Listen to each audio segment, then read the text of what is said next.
Broccoli pasta with pancetta doesn't just sound good, it tastes amazing too. This Italian pasta recipe is a must try. It's perfect if you want something tasty and quick to make for dinner. Start by cutting 100 grams or 3.5 ounces of pancetta into small cubes. This is a type of Italian bacon, a bit fattier than the regular kind. It's often seasoned with salt, pepper, chili, garlic and other regional spices. Alternatively, you could use guanciale, which is made from pork cheek and is even fattier than pancetta. Another option is regular salted bacon, but it must be unsmoked. If you prefer a meat-free version, just use olive oil instead. Now add the diced pancetta to a cold pan and spread it evenly. Then turn the stove to medium heat. Add a small dash of olive oil. Next, cut the broccoli florets away from the stem. You can also use Romanesco broccoli or cauliflower instead if you like. It's amazing how healthy broccoli is. It's packed with minerals, vitamin C and vitamin K, which is great for our bones, kidneys and heart. In the meantime, flip the pancetta and continue frying it until it's golden brown. Don't throw away the stem. It's edible and has just as many vitamins. Since it's a bit tougher, cut it into smaller pieces than the florets, so the cooking time is the same. Now blanch the florets and the stem by cooking them in unsalted water for about 3 to 5 minutes. You can adjust the time depending on the texture you prefer. The pancetta looks really good,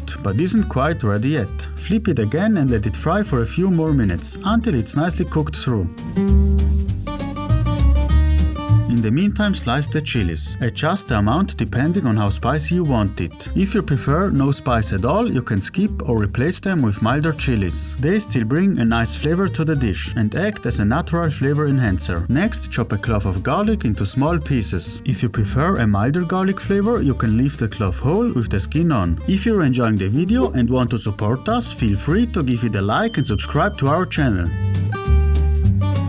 The pancetta fat has now melted. You can set aside a few cubes to use a garnish later. Now over medium heat add the garlic and the chilies to make the sofrito. Be careful not to fry the garlic too long or it will end up burnt and bitter. Add the broccoli and stir everything well. The water from the broccoli will release, which will reduce the frying process a bit and help prevent the garlic from burning. Season with a little salt, but remember the pancetta is already salty. If the pancetta already is peppered, season to taste as needed. Salt the boiling water that we used earlier for the broccoli and add the pasta. Today we're using mezzepenne, but you can also use other types like rigatoni, fusilli, orecchiette, depending on what you like. Once the broccoli is cooked and the pasta is al dente, add it to the pan. Al dente means cooking it for 2 minutes less than what's indicated on the package. The pasta will have a nice bite, soft outside but firm inside. Over low to medium heat add a little cooking water so the pasta can finish cooking for the last 2 minutes. The starch in the pasta water and the pancetta fat combine to make a nice creamy sauce. Looking for a meat-free pasta recipe? Click here to enjoy some delicious orecchiette with broccoli.